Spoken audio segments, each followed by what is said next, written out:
हम लोग श्रवण कर रहे हैं श्री चैतन्य चरितमृत आदि लीला प्रथम अध्याय के अंतर्गत श्लोक नंबर जो है 59 पे है, जहाँ पे साधु संघ की कर्तव्यता, साधु गुरु का धर्म, लक्षण और स्वभाव के बारे में हम लोग श्रवण करेंगे।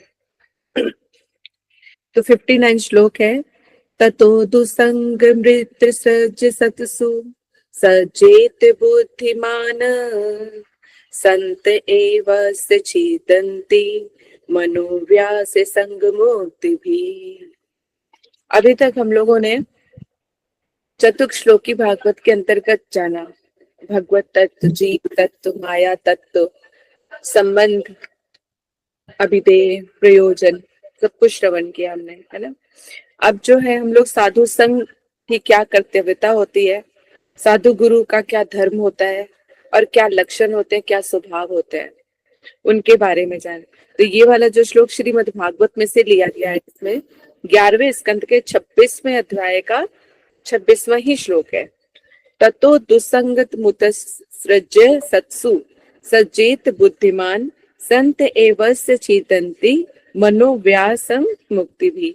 अर्थात कह रहे हैं दुसंग का परित्याग। जब हम भक्ति करते हैं तो हम लोग प्रार्थना भी, जो भक्ति विनोद ठाकुर जी द्वारा भी एक कीर्तन है जिसमें हम लोग कहते हैं कि अनुकूल को ग्रहण करते हैं और प्रतिकूल का वर्जन करते हैं।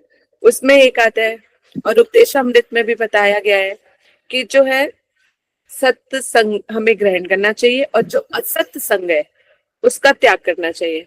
यदि हम उसका त्याग नहीं करते हैं तो क्या हो सकता है, उसके बारे में से करते हैं। इसलिए कहा दुसंग परित्याग करके बुद्धिमान व्यक्ति, जिसने इससे पहले हम लोगों ने श्रवण किया कि जो भगवान के बारे में जानना चाहता है या भगवान को प्राप्त करना चाहता है, अब उसको इतना समझ में आ गया है कि ये जो भगवान ने जो जन्म दिया है वो भगवान ने अपनी प्राप्ति के लिए दिया है। भगवत गीता और श्रीमद् भागवत में भी भगवान कृष्ण ने इस चीज को कहा है। उद्धव जी से भी कृष्ण कह रहे हैं कि ये जन्म तो मनुष्य जन्म किस लिए मिला है, भगवान का भजन प्राप्त करने के लिए मिला है। यदि अब हम उसको नहीं प्राप्त करते हैं तो मूर्ख ही कहलाते हैं। शास्त्रों में जो भगवान का भजन नहीं करते हैं वो महामूर्ख कहलाते हैं, कि सोने जैसा जीवन पाकर भी बर्बाद कर दिया। पशुओं, इतना अनमोल जीवन और पशु की भांति हमने उसको व्यतीत करके खत्म कर दिया। इसलिए यहाँ पर बोला गया है बुद्धिमान, आया ना, सचेत बुद्धिमान। जो बुद्धिमान जीव है, जिनको अपने जीवन का मूल्य का अनुभव हो गया है, वो भगवान का भजन करके इससे पार होना चाहते हैं।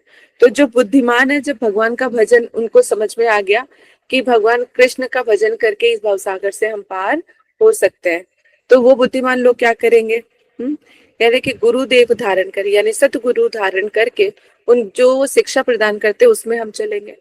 भक्ति करते करते सत्य को ग्रहण करना है और असत संग का त्याग करना है। असत संग का मतलब तात्पर्य क्या है, जिसमें सत्यता नहीं है वो असत्य है ना।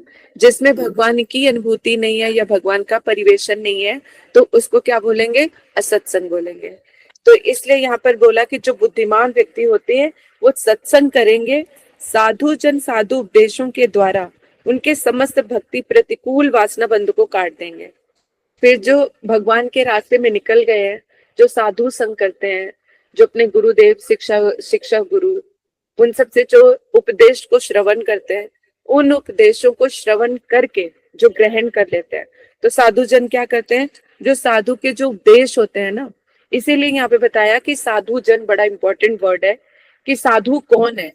ये भी जब हम आगे श्रवण करेंगे, और अभी तक भी श्रवण करते आए हैं कि जो साधु होता है उसके अंदर इतनी शक्ति होती है, साधु संघ की इतनी महिमा बताई है, इतना उस साधु के बारे में बताया है कि मतलब देखने मात्र से ही जीव पवित्र हो जाए। यानी अगर जो शुद्ध भक्त मिल जाए ना, तो हमें तीर्थों में जाने की आवश्यकता नहीं है, सिर्फ उन्हीं की चरण सेवा करके उनके दर्शन करके ही अपने सारे पापों को मुक्त कर देते हैं। आगे आगे के श्लोकों में हमें पता चलेगा। भक्ति की महिमा बताते हुए तो इतना कहते हैं कि अगर भक्त भी, जो शुद्ध भक्त यदि तीर्थ में चले जाते हैं ना, तो तीर्थ उनको पवित्र नहीं करते। यानी मान लो हरिद्वार चले गए कोई भक्त, शुद्ध भक्त, तो वहां पे गंगा उनको पवित्र नहीं करेंगे, बल्कि वो गंगा को पवित्र कर देंगे। तीर्थों को भी पवित्र करने वाले होते हैं शुद्ध भक्त, उनकी इतनी महिमा बताई गई है, क्योंकि साक्षात वो भगवान का स्वरूप ही होते हैं। भक्त के बारे में इतनी महिमा बताई गई है। तो ये इतनी महिमा अगर गाई जा रही है तो शुद्ध भक्त होना भी इतना आसान तो नहीं होगा, है ना, लेकिन इतना कठिन भी नहीं है। जब सरलता से जब हम भक्ति में चलते हैं ना, निष्कपट भाव से, देश ईर्ष्या इन सब चीजों को छोड़ के जब हम भक्ति में चलने का प्रयास करते हैं, तो कहते हैं ना, अगर कोई अच्छा काम करने जाओ तो पूरी कायनात लग जाती है। तो ये भी ट्रू है। यानी जब लेकिन भक्ति राज्य में क्या होता है, हमारे जो अनर्थ हैं, जो हमने सारे काम पाप हैं, जिनकी भक्ति करते करते अभी हमारे अनर्थग्रस्त हम जीव है, तो हमारे प्रारब्ध हमें खींचते हैं, माया हमें खींचती है, लेकिन फिर भी वहां पर सिर्फ हमारी डिटर्मिनेशन ही काम आती है। अगर हमारी डिटर्मिनेशन स्ट्रांग है कि नहीं, चाहे कितनी भी परेशानी आ जाए, कितनी ही परेशानियां क्यों ना आए, कितना ही उत्पात क्यों ना मचे, लेकिन मुझे भजन नहीं छोड़ना है, सेवा नहीं छोड़नी है। अगर इन सब चीजों में अडिग रहते हैं तो परेशानियां भी मत्था टेक के आगे निकल जाती हैं कि भाई इसके पास तो जितना मर्जी चले जाओ, इसको तो करना वही है जो ये चाहते हैं, है ना। तो इसीलिए भगवान के भक्तों को पागल कहा गया है। तो यहाँ पे यही चीज बता रहे हैं कि बुद्धिमान व्यक्ति सत्संग करेंगे, साधु जन साधु उपदेशों के द्वारा उनके समस्त भक्ति प्रतिकूल वासना बंधों को काट देंगे। अगर शरणागत होके श्रद्धा भाव भक्ति के साथ जब शिक्षक गुरु या गुरु के उपदेशों को हम श्रवण करते हैं, तो उनके उपदेश जो है वासना बंधन को काट देते हैं। यानी संसार की जो हमारे अंदर विषया आसक्ति जो है उसको काट देते हैं। धीरे धीरे धीरे धीरे, जैसे पीतल का बर्तन होता है ना, अगर उसमें थोड़ा सा पानी आ जाए तो उसमें क्या है, निशान पड़ जाते हैं, काले काले से धब्बे लग जाते हैं। लेकिन उसको मांजते रहो मांजते रहो मांजते रहो तो पीतल कितना बिल्कुल सोने की तरह चमकने लग जाता है ना। इसी तरह से हमारे अंदर भी अनर्थग्रस्त जीव है, बहुत सारे पाप है, लेकिन भगवान की हरि कथा जब हम साधु मुख से श्रवण करते हैं तो धीरे धीरे धीरे मार्जन करते करते करते वो हमें सोने की तरह हम भी चमकने लग जाते हैं। तो इस श्लोक में यही कहा गया है। अनुभाष्य में कहा कि ये जो श्लोक लिया गया है श्रीमद् भागवत में, यहाँ पे कृष्ण जो है उद्धव जी को एक प्रसंग सुना रहे हैं कि एक उर्वशी, जब उर्वशी पूर्वरवा संग त्याग करके चली गई, तब पूर्वन के शोक के अधीर होकर वर्षों तक अनुताप किया। तत्पश्चात जब उनका विवेक उदित हुआ, तब उन्होंने असत संग के परिणाम को समझा। श्री भगवान उद्धव जी के निकट इस उपाख्यान का वर्णन करते हैं। तात्पर्य क्या है कि भगवान जो है उद्धव जी को एक प्रसंग सुनाते हैं कि असत संग जो है कितना दुष्प्रभाव करता है। तो एक राजा थे, चक्रवर्ती राजा थे, जिनका नाम था पुरुरवास।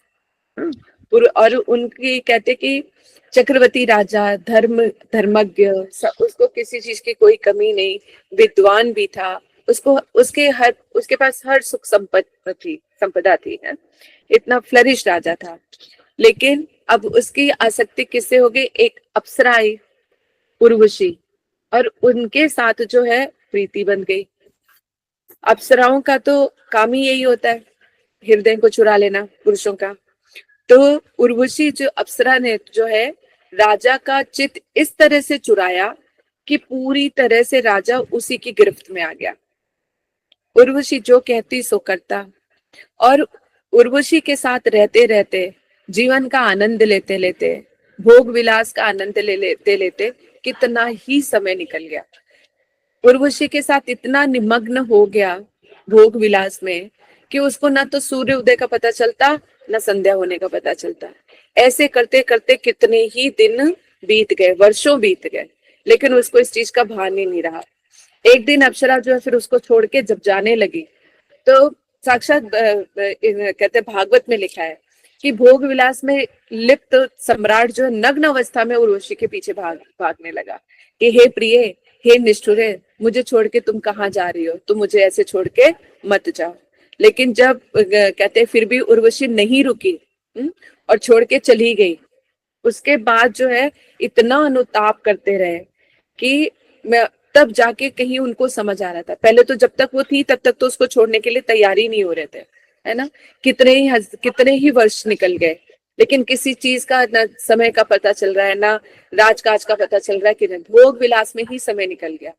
कहने का तात्पर्य यह है कि विषयों का जो संयोग होता है, विषयों से तृप्त नहीं होता कभी भी मन, जितना मिल जाए उतना कम लगता है। और स्त्री संग या पुरुष संग की अभिलाषा, तो ये काम वासना तो ऐसी है, इसको जितना मर्जी बढ़ा दो, इसी के रहते तो कितने सारे पाप भी हो जाते हैं, है ना। तो कह रहे हैं ये ऐसी वासनाएं हैं जो कभी भी खत्म नहीं होती हैं। कोटि कोटि जन्म हो गए, कोटि कोटि जन्म से हम घर गृहस्थी और ये सब चीज निभाते चले आ रहे हैं, लेकिन अभी तक हमारी आसक्ति जो है वहीं की वहीं पे लगी हुई है। लेकिन है क्या, ये केवल स्वप्न मात्र है, इससे हमारी आत्मा का कोई भी कंसर्न नहीं है। जब तक हम स्वप्न की भांति इसको अनुभव कर रहे हैं, जैसे मैंने आपको बताया था ना, जो कहते श्रीमद् भागवत में ही बताया था, विदुर जी को मैत्रेय जी बताते हैं कि ये जीवन कैसा लगता है, स्वप्न की भांति है बिल्कुल।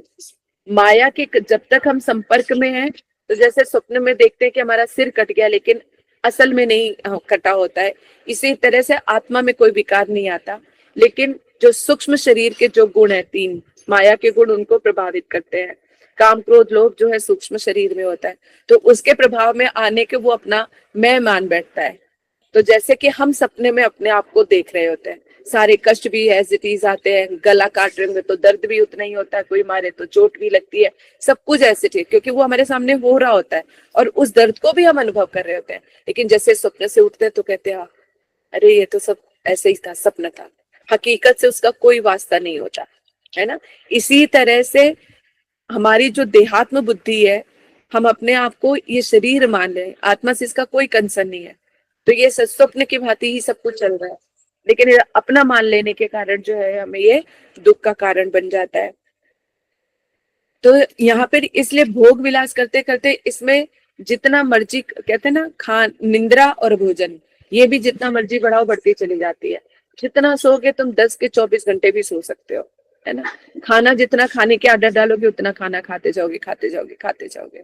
भोजन, निद्रा और ये सब चीजें, काम वासना ये एक ऐसी चीज है जो इनकी कोई था नहीं है, जितना मर्जी बढ़ाते जाओ और करते जाओ। तो इसी तरह से भोग विलास में जब राजा ने अपना सारा समय बर्बाद कर दिया, और जब उर्वशी छोड़ के चली गई, जब उसके पास ऑप्शन नहीं रहेगी, तब अपने मन को धिक्कारा, तब उसको ये ज्ञात हुआ कि ये मैंने क्या किया। एक करे कि फिर अनुभव करने लगा राजा कि एक स्त्री ने मुझे बिल्कुल क्या बना के रख दिया, स्त्री लंपट बना के, स्त्री का खेल बना के रख दिया, क्रीड़ा मृग, जो स्त्री के इशारे पे जो नाचे, तो कह रहे मुझे क्रीड़ा मृग बना के छोड़ दिया। तो कहती कि मैं राजा था और क्या मुझे बना के रख दिया, क्या धिक्कार है मेरे जैसे जीवन पे। तो इस तरह से जो है ना, अनेक अनेक प्रकार के श्लोकों के द्वारा जो है अपने आप को बहुत धिक्कारा राजा ने, और इतने काफी वर्षों तक जो है अपने आप को धिक्कारते ही रहे कि मेरे जैसे राजा का क्या ही लाभ है, मनुष्य जीवन लाभ पाकर भी जो है मैंने ऐसे ही गंवा दिए, जो मेरे कीमती समय था, जो भगवान ने मुझे दिया था, मैंने उसको यूं ही बर्बाद कर दिया। अनेक प्रकार से अपने आप को धिक्कारता रहता है। इसीलिए बोला यहाँ पे कि वर्षों तक अनुताप किया, अपने किए पर वो पछताता रहा कि मुझे ये भगवान ने जन्म जो है भजन के लिए दिया था, लेकिन मैंने अपने भोग विलास में बर्बाद कर दिया। ऐसे ही देवहूति जी, है ना, अपने पति का सौभाग्य, ऐसा पति जो इतना विद्वान है और भक्ति को प्रदान करने वाले, लेकिन ऐसा पति पाकर भी जो है देवहूति जी ने अपना आत्म कल्याण नहीं देखा। फिर कपिल देव जी, यानी उनके जो पुत्र कपिल देव भगवान हुए, तो उनसे फिर उपदेश लेके उन्होंने अपना कल्याण के बारे में पूछा। तो इसी तरह से इतना पश्चाताप किया। तत्पश्चात जब उनका विवेक उदित हुआ, जब आप अपने आप को धिक्कारते करते करते जो है भगवान ने कृपा करके क्या हुआ कि उनके जो बुद्धि थोड़ी जागृत हुई, तब उन्होंने असत्य संग के परिणाम को समझा कि असत्य वस्तु जो नहीं है, अप्सरा के साथ भोग विलास में अपने ही सुख की कामना को लेके उसमें निमस्त है, उससे भगवान का कहीं कुछ लेना नहीं देना नहीं था। और उस संग के द्वारा जो है अपना उन्होंने जो इतना दुर्लभ जो जीवन था ऐसे ही सारा बर्बाद कर दिया। तो ये श्री भगवान उद्धव जी के निकट इस उपाख्यान को जो वर्णन कर रहे हैं। जिसको अगर डिटेल में पढ़ना है तो वो पढ़ सकते हैं। में स्कंद के 26वें अध्याय का 26वां श्लोक था, यानी 26वां अध्याय है, तो उसको श्रवण कर सकते हैं। तो इस तरह से जो है दुसंग हमें कितना प्रभावित करता है, इसलिए कहा गया है कि अनुकूल, जो भक्ति के अनुकूल हो उस चीज को ग्रहण करो और जो प्रतिकूल है उसको छोड़ दो। अगर सत और असत संग का जो हम संग कैसा कर रहे हो वो आपके ऊपर बड़ा निर्भर करता है। एक भक्त को कभी भी स्त्री संगी या किसी भी स्त्री का ऐसा संग नहीं करना चाहिए जो भक्ति के प्रतिकूल हो। ऐसे कैसे समझेंगे? जैसे मान लो हम स्त्रियां ही हैं, ऐसी स्त्री जो भोग विलास में ही निमज्जित है ना, जो पूरी तरह से संसार में ही डूबी हुई है, अगर ऐसी स्त्री का हम संग करेंगे तो हमारी बुद्धि भी चकरा जाएगी। आज यहाँ जाना है, आज वहां जाना है, आज ये घूमने करना, आज ये पार्टी है, आज वो है, आज डिस्को में जाना है, ये पीना है, आज शराब है। देखो इसी तरह से करते करते स्त्रियां कहाँ तक पहुंच गई हैं, शराब तक पीने लग गई हैं, है ना। पहले तो पुरुषों के ऊपर ही ये बात आती थी कि वो शराब पीती हैं, लेकिन अब तो स्त्रियां भी बराबर का वो देती हैं। अब पति पत्नी को बाहर जाने की जरूरत नहीं पड़ी, पत्नी खुद ही बोतल उठा के बैठ के पी जाए। जब पति पत्नी और माता पिता का यदि ऐसा हाल है तो बच्चों के ऊपर क्या संस्कार पड़ेंगे? तो बच्चे भी फिर तो पैदाइशी पीते हुए पैदा होंगे, है ना। तो ये अगर ऐसी छूट मिलती है और इस तरह का अगर संग करते हैं तो करते करते दुसंग में पड़ जाते हैं। जो पति पत्नी परमार्थ तक एक दूसरे को मिलके पहुंचाते हैं भगवान के धाम तक, वो अब क्या बन गए हैं? क्रीड़ा मृग बन के रह गए, खुद भी पाप में गिर रहे हैं और दूसरे को भी गिरा रहे हैं, है ना। तो एक होते पति पत्नी मिलके भवसागर से पार हो जाते हैं, एक पति पत्नी है जो एक दूसरे को नीचे ही गिरा देते हैं। अगर पत्नी भक्ति कर रही है तो पति उसको संसार में खींचता है, अगर पति भक्ति कर रहा है तो पत्नी उसको संसार में खींचती है। दोनों मिलके भजन करने के लिए तैयार नहीं होते। तो जब एक की भजन बुद्धि नहीं है तो और एक ही भजन बुद्धि है तो निश्चित तौर पे दूसरा तो स्वतः ही तर जाएगा, क्योंकि भगवान ने इतनी बड़ी कृपा कर रखी है ना। साधु भक्तों की इतनी महिमा बताई है कि उनके उनके रहने और जिस कुल में हो जाए तो उस कुल को भी तार देते हैं। तो कितनी ही महिमा है, तो वो तो तरेंगे ही तरेंगे। लेकिन हम लोग कई बार जो है इमोशनली इतना वो उस चीज पे हो जाते हैं कि गलत चीजों में भी साथ दे देते हैं। तो गलत चीजों में हमें साथ नहीं देना चाहिए।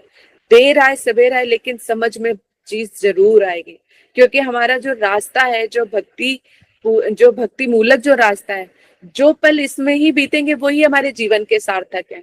बाकी तो कर्म उसमें विडंबना में लिख दिए जाएंगे, तो उनका भी गया और हमारा भी गया। वो तो पाप के भागीदार बनेंगे ही बनेंगे, जो वो पाप कर रहे हैं वो तो करेंगे, हम उनका सहयोग दे रहे हैं तो और भी ज्यादा बनेंगे।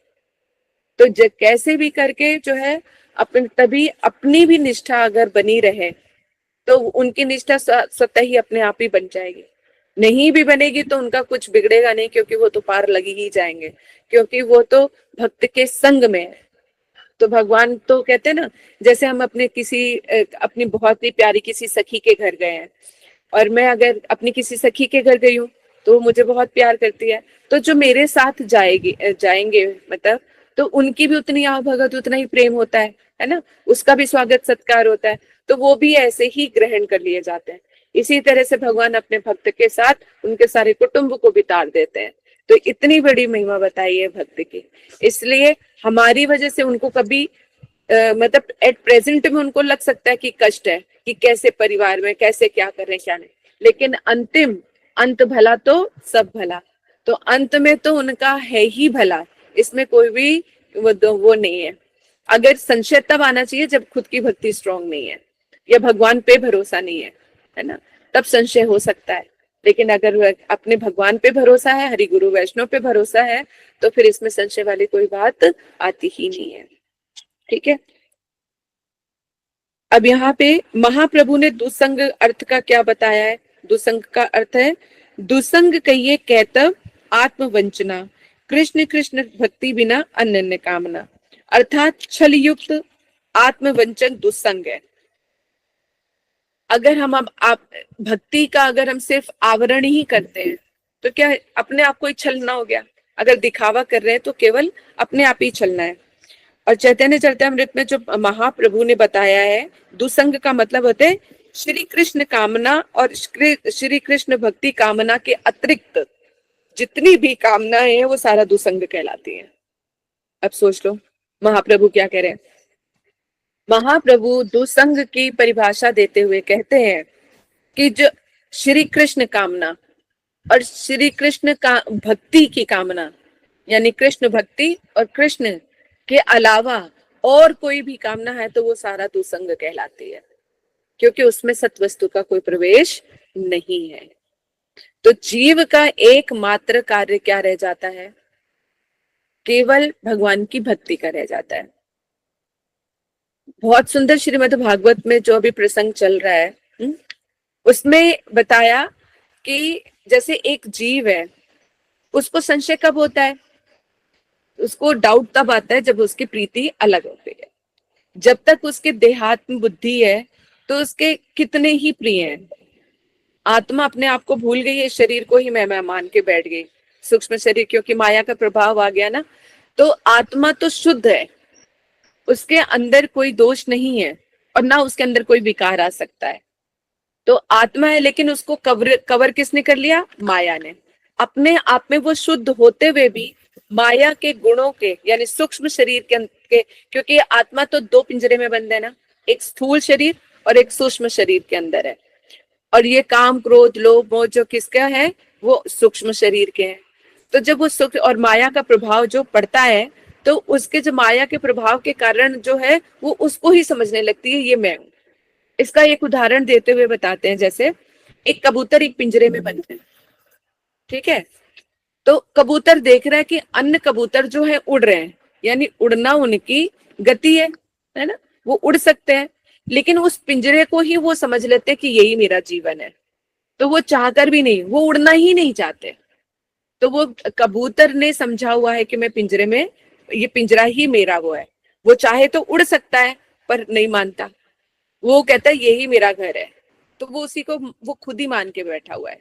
इसलिए अगर जो ये जीव दुख पा रहा है ना, तो इसका कारण माया या भगवान नहीं है, खुद ही वो अपने दुखों का कारण है। क्योंकि उस जीव ने ही अपने आप को मान लिया कि मैं ये हूं। और फिर उससे फिर वो जब मान लो कि अगर वो कबूतर जो है सोच ले नहीं ये पिंजरा ही मेरा जीवन है, तो पिंजरे के अंदर फिर जो साइड इफेक्ट्स हैं, बंद है, कहीं इधर उधर नहीं जा सकता, अपनी मर्जी से कुछ खा पी नहीं सकता, जो दिया जाएगा वो, तो ये सारे कष्ट सह रहा है। अगर वो निकल जब अगर वो मान ले कि नहीं ये पिंजरा मेरा नहीं है, मैं तो स्वतंत्र हूं, तो फिर वो निकल के बाहर चला जाएगा। तो इस तरह से जीव तो स्वतंत्र है ना, बद्ध है लेकिन स्वतंत्र है यहाँ पे, है ना, भगवान के बद्ध है लेकिन उसके अंदर कोई विकार नहीं है, वो शुद्ध ही तत्व है। लेकिन उस जीव ने ही मान लिया कि मैं ये हूँ, संसारिक ये अपने स्थूल शरीर और सूक्ष्म शरीर को इसने मान लिया कि ये मैं। तो इसके संबंधों को वो जी रहा है, इसी के भोगों को वो भोग रहा है, और तो अपने आप ही है। दूसरा उदाहरण देते हुए बताते हैं कि जैसे एक जार में आम लिया बंदर ने और जार के अंदर हाथ डाल दिया, आम को निकाल रहा है। अब वो सोच रहा है कि आम ने मुझे पकड़ रखा है, और पकड़ा किसने है? बंदर ने। अगर निकलना है तो उसको छोड़ दो और अपने आप निकल आओ। हाथ अपने आप निकल सकता है, लेकिन हमने संसार को खुद पकड़ा हुआ है। खुद ही मैं मान रही हूँ कि ये मैं हूँ, स्त्री हूँ, पुरुष हूँ, पत्नी हूँ, माँ हूँ, सबके ये हमने खुद पकड़ा हुआ है। तो इससे रिलेटेड जितने सारे चीजें हैं तो वो हमारे दुख का ही, सारी सब चीजों का कारण बनते हैं। संसार दुखालय है, संसार के दुख को हमने खुद लपेटा हुआ है। और अगर हम सोच ले कि नहीं हम भगवान के सेवक हैं, तो जब हम अपने आप को समझते हैं संसारिक, जब हम अपने आप को समझते हैं देहात्म बुद्धि में, तो हमारे कितने ही प्रिय हैं। हमारा घर परिवार प्रिय है, कितने हमारे दोस्त प्रिय हैं, माता पिता प्रिय हैं, भैया भाभी प्रिय हैं, बच्चे प्रिय हैं, पति प्रिय है, पत्नी प्रिय है, सब कितने सारे प्रिय हो गए। तो इन प्रियों के साथ फिर जो सुख दुख लगता है तो उतने हमारे दुख कष्ट भी हैं। लेकिन जब अगर हम अपने आप को समझ ले कि नहीं हम आत्मा है, तो हमारा प्रिय कौन रह जाता है? केवल मात्र एक आत्मा का तो परमात्मा ही है, केवल भगवान ही है। जब वो भगवान के बारे में सोचने लग जाता है तो अपने एक तरह से जैसे स्वप्न में मिले हुए कष्टों से वो दूर हो जाता है, जैसे ही वो जाग जाता है। तो जैसे ही जीव को ये अनुभव होता है कि मैं ये शरीर नहीं, ये देहात्म बुद्धि इससे दूर जो है, मैं ये शरीर नहीं, मैं आत्मा हूँ, और आत्मा का कंसर्न तो भगवान से है, तो उसका जो सारे संसार के दुख होते हैं वो ऑटोमेटिकली सुख में बदल जाते हैं। समझ आया आप लोगों को? बोलो। चलो, सिर्फ ललिता को ही समझ आया कि बाकियों को भी समझ में आ रहा है? देखो, सरल से सरल करने का प्रयास चल रहा है, ठीक है। तो यहाँ पे महाप्रभु ने दुसंग क्या बताया कि श्री कृष्ण भक्ति और कृष्ण के अलावा यदि कुछ और कोई कामना है तो वो दुसंग कहलाती है, और वही हमारे दुख का कारण है। देहात्म बुद्धि है तब तक माया हमें ग्रैब करके रखती है, और जैसे ही हमने अपने आत्म धर्म में प्रतिष्ठित हो जाते हैं तो माया हमसे दूर हो जाती है। यानी स्वप्न के जागने के उसमें है, प्रतीति के बाद है बस। स्वप्न सो रहे हैं, स्वप्न देख रहे हैं तो तब तक दुख है, और जैसे ही जागृत हो जाते हो तो सारे कष्ट खत्म। तो स्वप्न की भांति क्या है ये संसार, आंखें बंद करके आंखें खोल के हम सपना देख रहे हैं, और जैसे ही हमने अपने आप का अनुभव किया कि हम भगवान के हैं तो सब चीजें खत्म। आगे कहते हैं, असत लोगों अथवा असत वस्तुओं का कुछ समय के लिए शरीर के द्वारा त्याग किया जा सकता है, परंतु मन को उनसे दूर रखना अति कठिन है। कहते जो असत लोग हैं, ऐसे जो बुरे लोग होते हैं जो संसार में विषयों में फंसे हुए, उनसे हम दूर तो रह सकते हैं कि चलो उनसे नहीं मिलेंगे जाके। कह रहे तो कुछ समय के लिए शरीर के द्वारा तो त्याग किया जा सकता है, लेकिन मन का क्या करोगे? परंतु मन को दूर रखना अति कठिन है। मन अपने आप विषयों में चला जाता है, विषयों को पकड़ के ले आता है ना।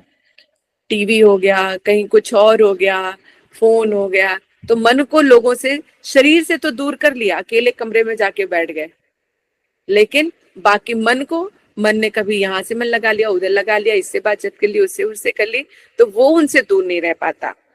तो कह रहे मन पुण्य उन असत वस्तुओं की ओर धावित होता रहता है कि मैं इससे बात कर लूं, उसके पास चले जाऊं, ये कर लूं, वो कर लूं, तो शरीर से तो दूर हो गए लेकिन मन को दूर रख पाने में हम असफल हो जाते हैं। तो असत प्राकृत वस्तुओं का साथ अनादिकाल से संबंध के कारण जो है प्राकृत भोग वस्तुओं के साथ ही मन का घनिष्ठ संबंध हो गया है। कोटि कोटि जन्मों से जो है हमारा असत वस्तुओं से ही पाला पड़ा है, इसलिए स्वाभाविक तौर पे धावित हो जाते हैं। संसार जहाँ पे परमार्थ की बातें चल रही है तो इतना इंटरेस्ट नहीं आएगा, लेकिन कहीं पे चुगली चकारी, किसी की लड़ाई झगड़ा होगा ना, तो बड़े इंटरेस्ट के साथ तुरंत वहां चले जाएंगे और बड़ा मतलब इंटरेस्ट के साथ सुनते हैं। और 1-2 घंटे अच्छी खासी लड़ाई चल रही है तो 1-2 घंटे ऐसे निकल जाते, पता ही नहीं चलता, है ना। लेकिन खाली बैठ के भगवान का हरि नाम करो या कुछ करो, परमार्थी का सुनो, तो समय का पता चलता है। तो कह रहे उर्वशी द्वारा त्याग किए जाने पर पुरुवा को भोग कामना और उसके वशीभूत होकर अत्यंत दुखी हो गए। जब उर्वशी ने जब त्याग दिया तब उन्होंने अनुभव किया कि मैंने अपने जीवन को कैसे बिता दिया।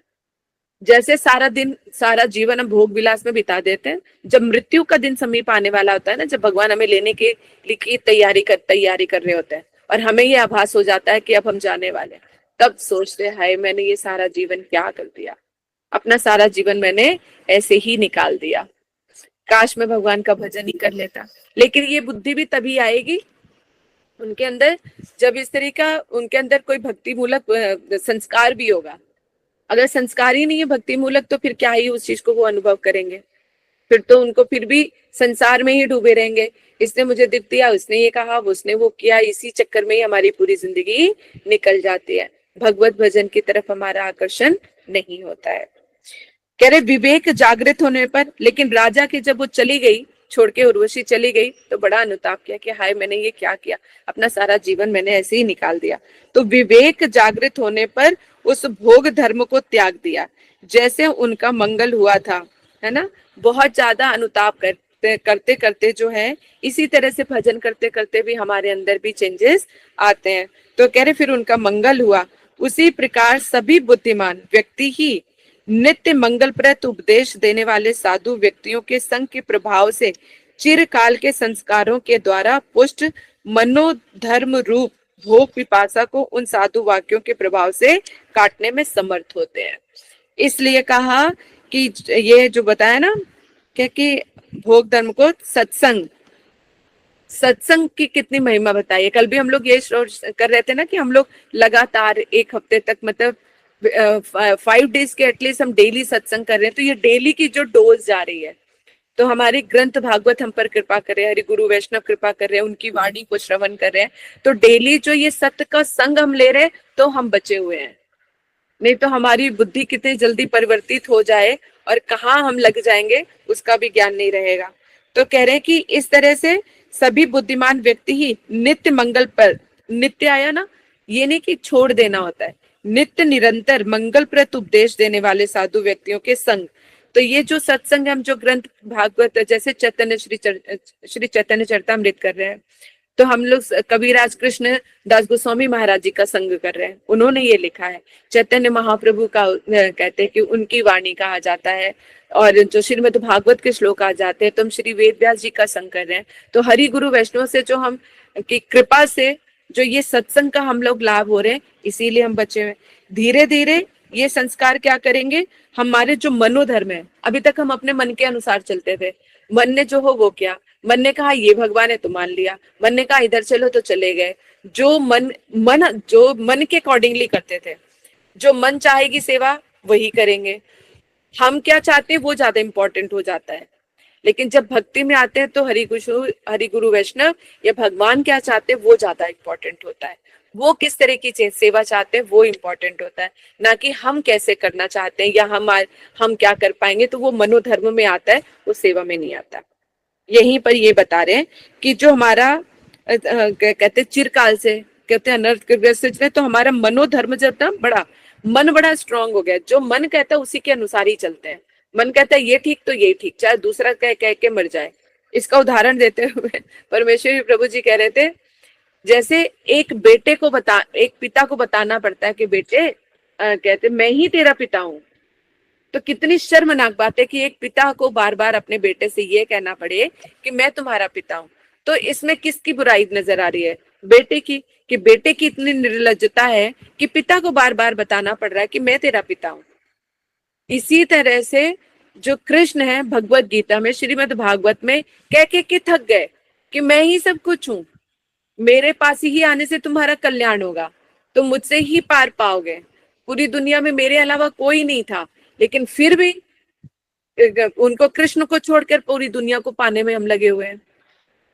एक उनकी आराधना पूजा को छोड़कर बाकी सबकी पूजा आराधना में लगे हुए हैं।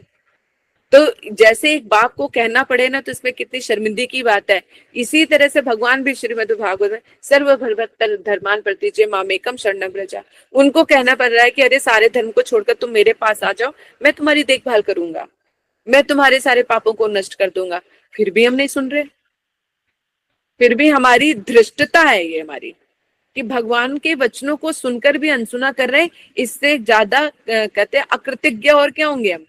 इतनी कृपा की है उन्होंने हम पर, किस किस तरह से हम पर कृपा कर रहे हैं। उनके तो उपकारों का हम कोई बदला ही नहीं दे सकते, ऋण ही नहीं चुका सकते उनके उपकारों का। कितना उपकार करते हैं। हम उनको माने ना माने, लेकिन हमें सब चीजें टाइम से तो मिल रही है। सुबह टाइम पे सूरज निकल आता है, टाइम पे रात हो जाती है, हम लोग उठ जाते हैं, श्वास से हमारा शरीर ठीक ठाक चलता है। ये उपकार कम है? लेकिन फिर भी हम नहीं समझते। कृष्ण कितना है, पिता बार बार बोलते हैं हम, मैं ऐसा हूं, मैं ऐसा हूं, मैं ऐसा हूं। हम भी ठीक है कि नहीं मानेंगे, तुम हमारे हो ही नहीं। तो इसमें शर्मिंदगी हमारी है, ना कि भगवान के। भगवान तो अपनी करुणा बरसा रहे हैं, अपना सब कुछ कर रहे हैं, लेकिन हमें ही वो चीजें समझ में नहीं आ रही। तो हम अपने मनोधर्म के अनुसार ही चल रहे हैं। तो भोग पिशाचाओं के कहते उन साधु के, लेकिन सत्संग क्या करेंगे, वो जो साधु के जो वचन होते हैं, यानी शुद्ध वैष्णव के जो वचन होते हैं, भगवत भक्तों के जो वचन है, वो हमारे मनोधर्म की जो वृत्ति है कि मन अपने आप ही चलने लग जाता है, तो उस वृत्ति को वो काट देते हैं। धीरे धीरे धीरे धीरे धीरे मन जो है शांत होने लग जाता है। मन का जो है शुद्ध स्वरूप प्रकटित हो जाता है, जिसमें केवल फिर भगवत प्रेम ही छिपा होता है। साधु उपदेशों और भगवत लीला की कथा के द्वारा तथा सर्वोपरि अपनी कृष्ण के द्वारा इंद्रिय भोग वासना दूर कर सकते हैं। कहते हैं साधु के क्या है, तो ये हमारी ये सारी अभिलाषाएं, मनोधर्म, ये काम वासना सब कैसे दूर होगी? तो इसके उत्तर में कह रहे हैं साधु उपदेशों, जो शुद्ध वैष्णव होते हैं उनके उपदेशों के द्वारा। उपदेश तो ले रहे हैं लेकिन ग्रहण भी तो करना पड़ेगा, बिना ग्रहण किए तो होगा नहीं, है ना? कि किसी भी अच्छे डॉक्टर के पास चले जाओ, है ना, किसी भी अच्छे डॉक्टर के पास चले जाओ, यदि दवाई नहीं खाओगे तो ठीक नहीं हो सकते। लेकिन डॉक्टर के पास जाएगा कौन? जिसको ये रियलाइज होगा कि मैं बीमार हूं। जो अपने आप को बीमार समझेगा तभी तो जाने का प्रयास करेगा, और जिसको लगता ही नहीं कि मैं बीमार हूं तो फिर वो कैसे जाएगा, है ना? तो कौन साधु के पास जाएगा? जो भगवान को प्राप्त करना चाहेगा कि ये संसार तो दावानल है, दुखों का घर है, भगवान जो है मैं सत्य वस्तु को प्राप्त करना चाहता हूँ, वो साधु के पास जाएगा। फिर शुद्ध वैष्णव साधु जो है हमें अपने उपदेशों के द्वारा हमें बताएंगे कि कैसे भजन करना है, और कि जिस तरह की पद्धति वो बताएंगे ऐसा भजन करते करते करते हम धीरे धीरे जो है अपने इंद्रियों की भोग वासना को दूर कर सकते हैं। फिर मन जो है शुद्ध हो जाएगा, तो वो फिर संसार में कम और भगवान की परमार्थिक हमारे उसमें फिर लगना उसमें आरंभ कर देगा। संसार की जितने सुख वासनाएं वो धीरे धीरे कम होती जाएंगी और परमार्थ की सुख वासनाएं हमारी जो है बढ़ती जाएंगी। इस श्लोक की टीका में श्री विश्वनाथ चक्रवर्ती ठाकुर जी कहते हैं, पुण्य कर्म, तीर्थ सेवा, देव सेवा और यहाँ तक कि शास्त्र ज्ञान आदि में भी इस प्रकार की विषय आसक्ति दूर करने का सामर्थ्य नहीं है।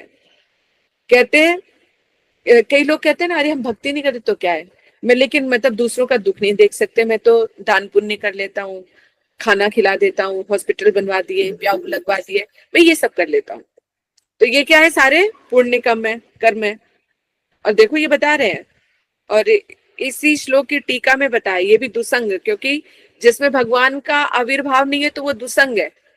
तो इसीलिए यहाँ पे विश्वनाथ चक्रवर्ती ठाकुर जी इस चीज को क्लियर करते हुए कह रहे हैं कि पुण्य कर्म, अगर कोई कितने भी पुण्य कमा ले और सोचे भगवान की भक्ति मिल जाएगी या इन सब भवसागर से पार हो जाएगा, तो वो उसकी गलत फहमी नहीं कर सकता, नहीं हो सकता।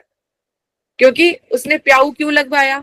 ताकि जो जीव आएंगे, लोग आएंगे, अपनी प्यास को बुझाएंगे। तो वो चाहे डाकू है, चाहे कहते साधु है, चाहे कोई भी, सभी जीवों के लिए लगाए, कोई भी पानी पी सकता है। तो उसमें पुण्य का कार्य तो जरूर किया, क्योंकि प्यासे को पानी पिला दिया तो पुण्य का बन गया। तो तुम्हें भी कभी पानी की कभी कोई कमी नहीं होगी, और तुम्हें सरप्लस करके ही कुछ ना कुछ मिलेगा। तो तुमने तो जो दिया उसका डबल ले लिया। मतलब बैंक में अगर 1000 रुपए तुम्हें जमा कराए, अगर 2000 रुपए मिल रहे हैं तो तुम्हें तो आदान प्रदान हुआ ना। तो इसमें भगवान का कहाँ से आया काम? भगवान के लिए क्या किया हमने? जब हम पुण्य कर्म कर रहे हैं तो इसमें भगवान का तो कोई कहीं बीच में नहीं है ना। हमने भगवान के लिए क्या किया? जो किया सो अपने लिए किया। पुण्य भी कर रहे हैं तो अपने लिए ही कर रहे हैं। फिर तीर्थ सेवा, तीर्थ में जाके स्नान कराते हैं, वहीं पे पूजा पाठ अगरबत्ती वगैरह सब दिलाते, तो उससे क्या लाभ होगा? भगवान की पूजा तो फिर भी नहीं की, अपने गए थे पाप, और अगर जाते भी तो कह रहे कि चलो हमारे सारे पाप नष्ट हो जाएंगे। मतलब हम तीर्थ को भी वहां पर भी अपने पाप धो आके तो उन्हीं के ऊपर तो भार चढ़ा के आए। फिर देव सेवा है, बिना किसी देवी देवताओं की सेवा करना, उसमें भी क्या है? उसमें भी उनकी भी आराधना हम किस लिए कर रहे हैं? अपने स्व सुख के लिए कर रहे हैं। चाहे देवी से हो जाए, चाहे भोलेनाथ बाबा से हो जाए, किसी से, हमारे घर को सुखी रखना, मेरे बच्चे की नौकरी लगवा देना, और मतलब दुनिया भर की कामनाओं के लिए, अपनी कामना पूर्ति के लिए उनकी पूजा कर रहे हैं। तो यहाँ पे भगवान का कहाँ है लेना देना? इसलिए बताया कि चाहे जितने मन पुण्य कर्म कर लो, चाहे जितनी तीर्थ सेवा कर लो, और जितनी मर्जी देव सेवा कर लो, यहाँ तक कि शास्त्र ज्ञान आदि में भी इस प्रकार की विषय शक्ति को दूर करने का सामर्थ्य नहीं है। इतना करके भी अपने जो है विषय आसक्ति को दूर नहीं कर सकते, जितना करके क्या भगवान की भक्ति करके कर सकते हो, भगवान की कथा लीलाओं को श्रवण करके कर सकते हो, उनके नाम का कीर्तन करके कर सकते हो। तो जितना सामर्थ्य उसमें है कथा कीर्तन में, उतना इन सब चीजों में नहीं है। इसलिए बाहर से दुसंग त्याग कर साथ ही साथ भक्त संग एकांत आवश्यक है। तो यहाँ पे बोला एकांतिक रूप से, कहते कि बाहर से दुसंग का हमें त्याग करना पड़ेगा। जो भगवान से हमें दूर लेके जा रहे हैं उनको हमें त्यागना पड़ेगा। और भक्त संग एकांत, और एकांतिक भक्ति करते हुए भक्त का हमें संग करना पड़ेगा। कौन सा भक्त चाहिए? जो एकांतिक भक्ति करता हो। ऐसे एकांतिक भक्त का संग पाकर ही हम लाभ उठा सकते हैं, अन्यथा दुर्वासना रूप दुसंग हृदय में ही रहेगा। फिर नहीं तो वो जो दुसंग दुर्वासना है वो हमारे अंदर ही रहेगी। इसलिए कहा गया है कि दुसंग त्याग कर सत्संग करो, गलत चीजों का संग त्याग करके सत्संग करो। जो दुख का त्याग कर सत्संग करते हैं, जो दुसंग का है ना, जो गलत चीजों का, जो दुसंग को त्याग करके सत्संग करते हैं, वही बुद्धिमान है। जो संसार को छोड़कर परमार्थ की तरफ अग्रसर होते हैं वही बुद्धिमान कहलाते हैं, और जो ऐसा नहीं करते हैं वो बुद्धिहीन है। जो साधु पुरुष ऐसा हितोपदेश करते हैं, जो ऐसा शुद्ध वैष्णव, जो इस तरह के जो दूसरों के कल्याणकारी उपदेशों को जो बताते हैं, वे ही शिक्षा गुरु हैं। इसे ही प्रमाणित करने के लिए ये वाला श्लोक जो है उद्धृत किया गया है, जिसमें बताया ये वाला कि दुसंग हमारे, अगर जैसे एक स्त्री का उर्वशी अप्सरा का संग किया ना, तो उसका परिणाम क्या निकला राजा के लिए? उसके कितने सारे वर्ष बर्बाद हो गए, राजपाट चौपट हो गया, और न जाने कितने कितने दुखों का कारण बना होगा। तो हरे कृष्णा दीदी। दीदी जैसे राजा पुरुरुआ को का मंगल हो, वैसे ही हम सबका भी मंगल हो, इसमें जो बोला गया, तो क्या उनको भगवत प्राप्ति हुई? उनका मंगल क्या सांसारिक मंगल की उनको आध्यात्मिक मंगल, उनको भगवान की प्राप्ति आध्यात्मिक हुआ ना, क्योंकि अब फिर पश्चाताप में जुड़े ना, तब उनको फिर पश्चाताप करते करते करते करते उनको फिर विवेक उदय हुआ, भगवान बता रहे हैं। फिर उनकी आध्यात्मिक बुद्धि थोड़ी सी जागृत हुई, फिर उन्होंने भजन साधन करके फिर जो है पार हुए।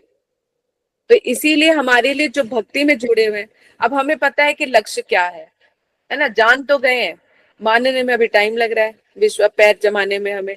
दूसरा, अगर असत संग कर लिया तो जो किया वो भी चौपट हो जाएगा, है ना। हम माला करें, दूसरे करें, क्या 24 घंटे माला करते रहते, चल थोड़ी देर हम लोग गप्पे लड़ाते हैं बैठ के, या इसमें कर लेते हैं, अच्छा चल ठीक है चलेंगे, वहां पे कर लिया। तो इसीलिए संग के ऊपर बहुत ही ज्यादा है।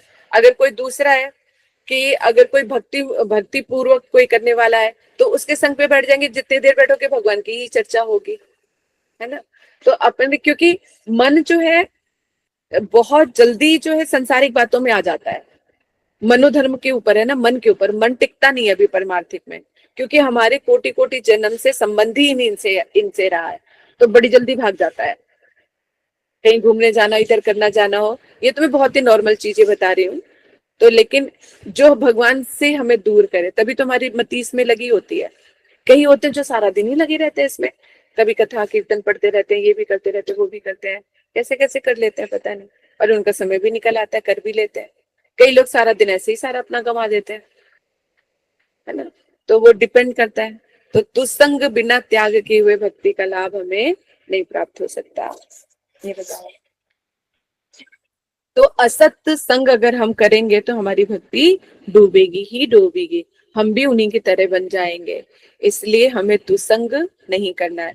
महाप्रभु की बात को याद रखें कि केवल कृष्ण, मतलब हरि गुरु वैष्णव, है ना, और भक्ति, कृष्ण भक्ति, इनके लिए यदि हम कोई कामना करते हैं कि हे ठाकुर, कहते कि जैसे कहीं से भी कोई भी प्रार्थना है कि हे ठाकुर जी आप कृपा कर दो, जल्दी से जल्दी मेरी भक्ति बढ़े, या मैं आपके धाम आ पाऊं, हरि गुरु वैष्णव की सेवा कर पाऊं, वैष्णव की सेवा कर पाऊं, वो जिस तरह, तो इस तरह की जो कामनाएं हैं ये सब हमारे लिए कल्याणकारी है, क्योंकि ये सेवा के लिए है, इसमें कृष्ण संबंधित है।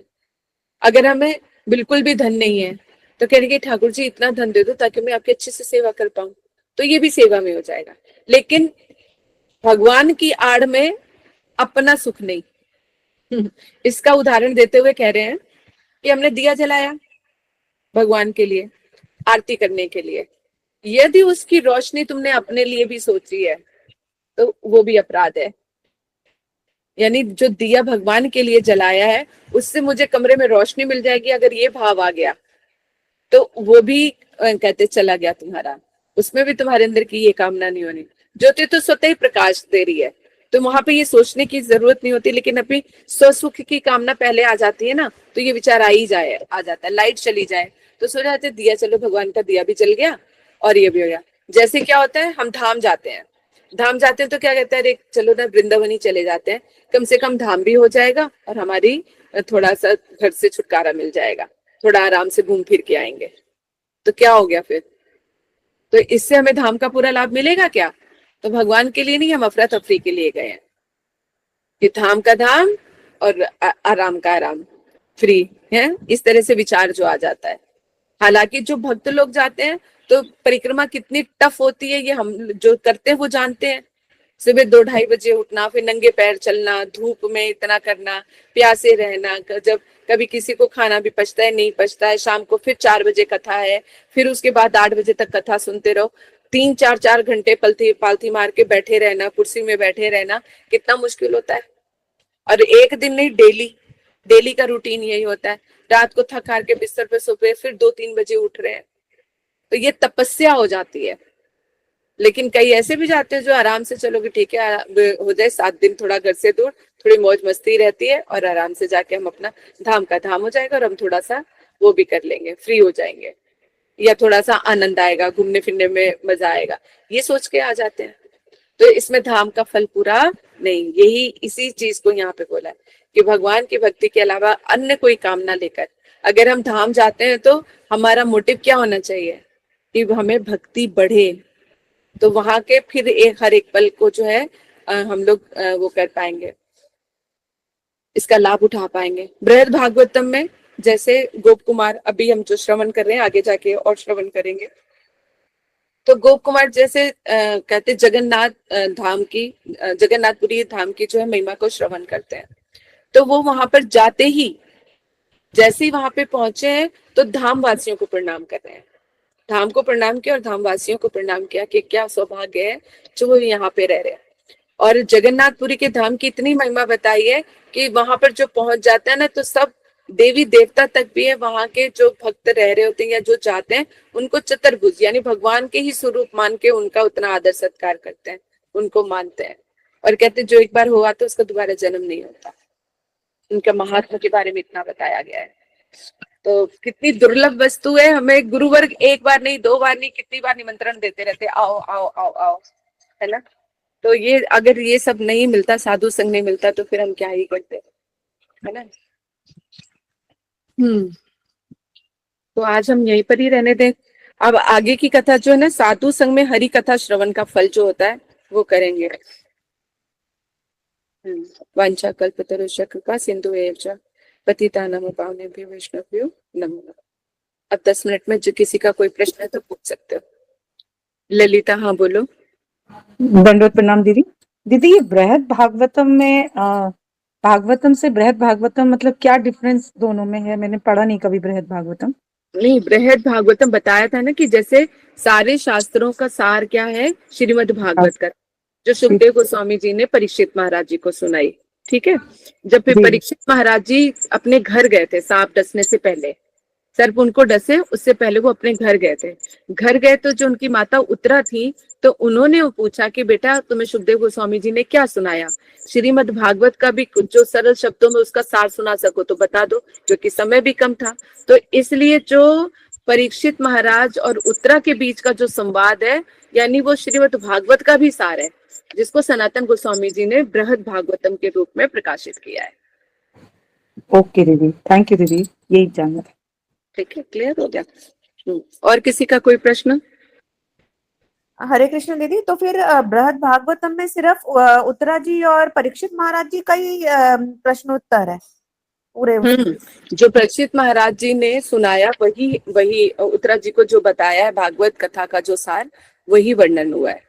सनातन गोस्वामी जी ने लिखा है इसको?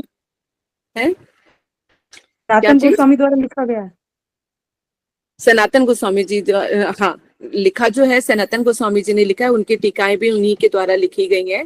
और जैमिनी ऋषि जी जो है फिर उनके अपने उनको बता रहे हैं, कहते हैं कि उनके पुत्र को, परीक्षित के पुत्र को ये कथा जो है ना गोप कुमार वाली जो कथा सुना रहे हैं, फिर जैमिनी ऋषि वो सुना रहे हैं, क्योंकि जो जैमिनी ऋषि उस टाइम पे उनके साथी थे परीक्षित महाराज जी के, जब वो उत्तरा जी को, अपनी माता उत्तरा को ये कथा सुना रहे थे। जो बृहद भागवतम हम लोग जो श्रवण कर रहे हैं, वो जैमिनी ऋषि जी परीक्षित के पुत्र जन्मेजय को श्रवण करा रहे हैं। और पुत्र ये का नाम जैमिनी क्या था ऋषि दीदी? जन्मेजय, जन्मेजय। हाँ। और वो उस वक्त जैमिनी ऋषि जो जो थे परीक्षित महाराज जी के साथ ही थे जब वो उनको श्रवण करा रहे थे, इसीलिए उनको पता है, और वो फिर आगे सुना रहे हैं। ठीक है, तो और भी गुड़ गुड़ अर्थों को हम लोग धीरे धीरे श्रवण करेंगे आगे आगे।